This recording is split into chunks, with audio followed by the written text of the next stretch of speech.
Twitch can be a wild place. As a creator on the platform, you're constantly navigating the ebbs and flows of what's hot and what's not. Here, you're on. Wait.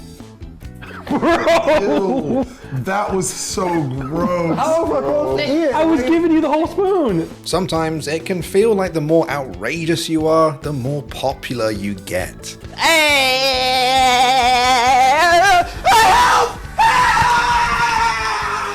But amidst the arms race of being the most over-the-top, ridiculous version of yourself, one mini-headed man is bucking that trend by being nothing if not unapologetically himself. Yo, I'm about to have a panic attack. Meet Hasan Piker, the Turkish-American streaming heartthrob who's become a superstar despite covering the one thing that others were sane enough to stay away from: politics. Police have always overwhelmingly, in the highest of majorities, voted for Republicans. These dudes are literally all unaccountable, unelected, weaponized. They have a massive arsenal, and they're all Trump supporters. They're all psychotic Republican hogs. So, how exactly did Hasan's propensity for political commentary change Twitch? How did memes and an unlikely friendship allow Hasan to educate the masses on progressive topics? And ultimately, is his tendency for drama leading him to an early retirement? What a liar, dude. What a Weasley little liar, dude. Before he was throwing together crazy fits, getting stun-locked into oblivion, or raising millions for charity, Hasan was a young host working for his uncle's news show. However, before his career in broadcasting could truly take off, Hasan chose streaming instead. And it turns out this was the best decision he could have made. Because by now, chances are you know him as one of the largest English language streamers in the world. What are you supposed to do? Is he supposed to go on a date and live happily ever after with someone that he is not physically attracted to? I find this so fucking strange because you don't do that. You do not do that. So how and why did Hasan, a guy who watches boomers debate each other on C-SPAN all day, get so big on a platform infested by Zoomers? You see, discussing politics online with a younger generation can be a difficult task, but thanks in part to his education and background in broadcasting, Hasan knew how to tackle some of America's heaviest topics in a way that was very easy to understand. Marxism is just a theory on how commodity production works under a capitalist organization of the economy, the relationship between those who produce the work, the workers, versus those who profit from the labor that you put in, the bourgeoisie, the capital owners. But even more importantly, Hasan had the ultimate Zoomer bait in his arsenal: memes. In this day and age, memes are a form of cultural currency, and as silly as it sounds, a lot of your growth as a creator can depend on how well you can capitalize on that currency. And Hasan's community were the special forces of shitposting. The state of Hasan streams: gaming frogs -500, drama frogs 1400, politics frogs 1000. That's not even true. It's not mostly drama, it's mostly politics and reacts, dude. And one meme in particular became something of a moniker for Hasan: himbo. You see, on top of all the other things I've mentioned, Hasan had something else going for him, a secret sauce, if you will. Look, a lot of people find him attractive. It's undeniable that at least some part of Hasan's popularity is the fact that he's a charismatic person. Unfortunately, this ended up being both a blessing and a curse for Hasan. While it definitely brought him some new fans, at times it seemed like they weren't exactly there for the politics. I don't know what this is. He likes bangs. Okay, hold on. Goth girl, septum piercings and bangs. I mean, I like everything, dude. I'm equal opportunity. Wait, now I want to see what she's Is he gonna gonna like me now? Is he gonna like me now?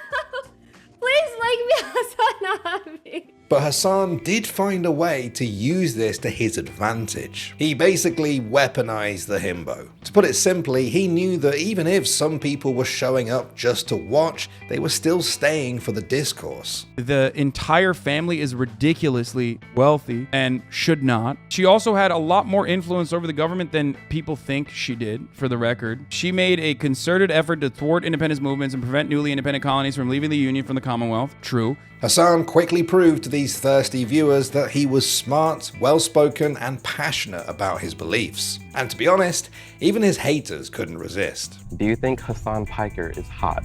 No. Why do you think it's so hard? No!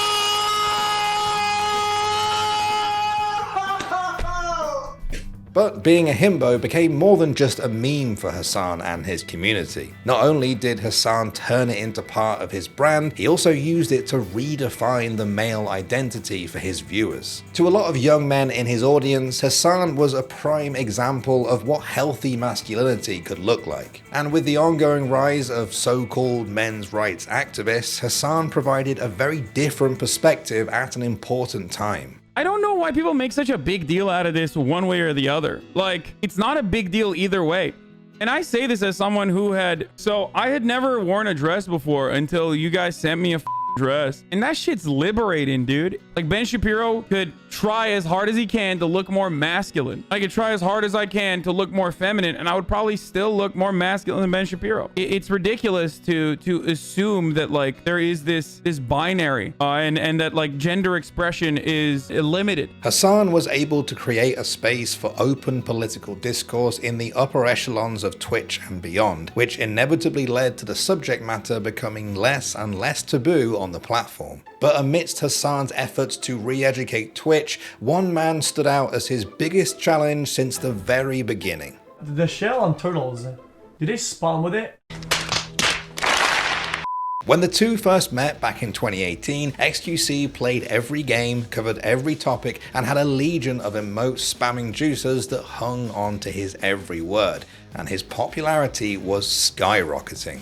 We were getting raided by the police station at rates that made absolutely f***ing no sense. Almost every day, the police came to our house with a full squad because of, you know, f***ing idiots.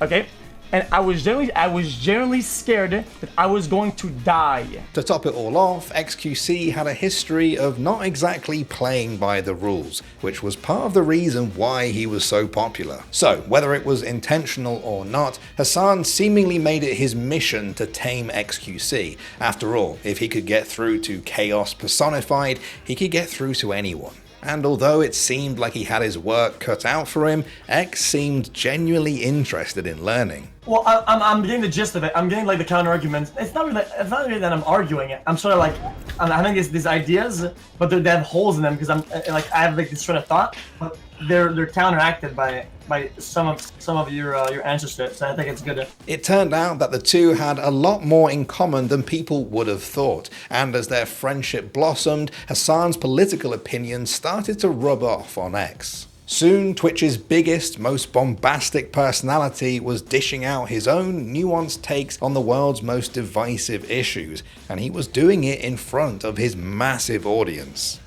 Like, how much would people sell their time for That's money? what people already do, dude. No, like, sell like a year of your life to give it to like. People already do that. It's capitalism, you f***ing idiot. And then, the student even began arguing with the teacher. A lot of people siding with Hasan because I didn't apologize to him. He tries to act like a victim and I'm being a bad friend when he constantly drags me on social media. I don't get it. It doesn't matter. xQc is a child. Even though he's 27 years old, he is literally a man-child, a baby. What are you talking about, man? I said not to go. I said not to go. I don't owe them shit. I don't owe them or you a singular thing, you bum. What are you on about? We're supposed to give handouts? Holy what is wrong with you?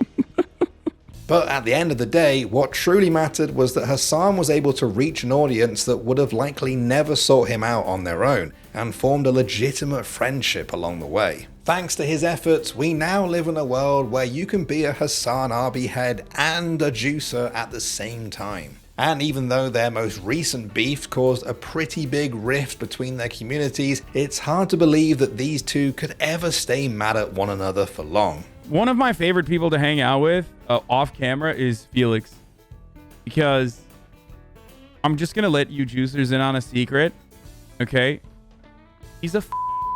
He's a little baby, okay? He's a fucking sweetheart. He's the only one who checks in on me when things go weird. I see him as my friend. I don't have a problem with him.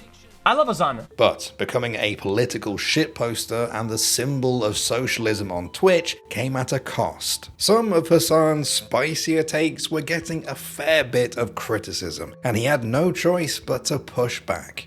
A lot of people on Twitter think that I, bought a house cash.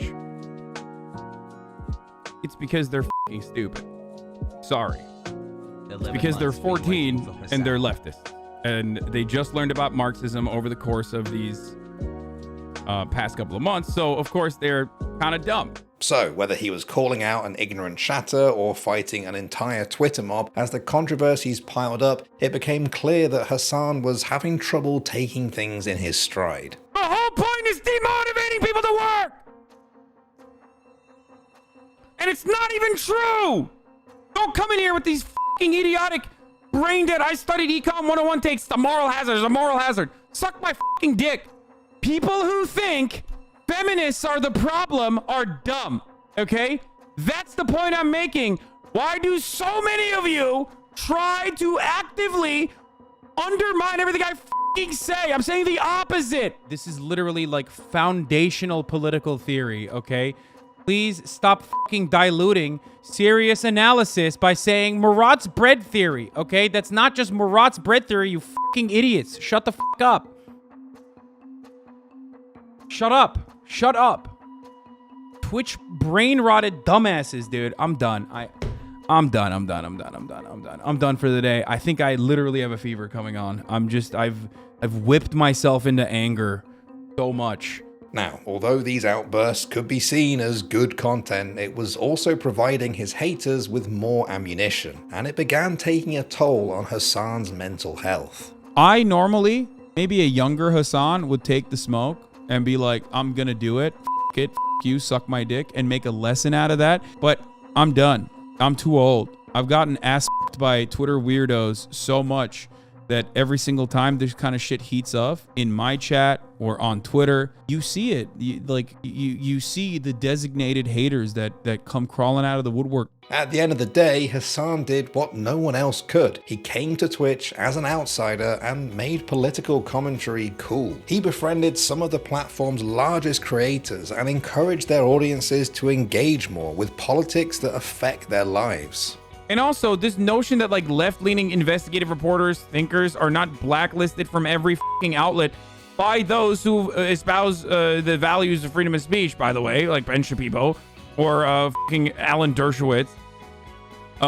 These are the guys who blacklist people like Norman Finkelstein or advocate for the banning of others that believe in things such as Palestinians are human beings. Like, it's psychotic.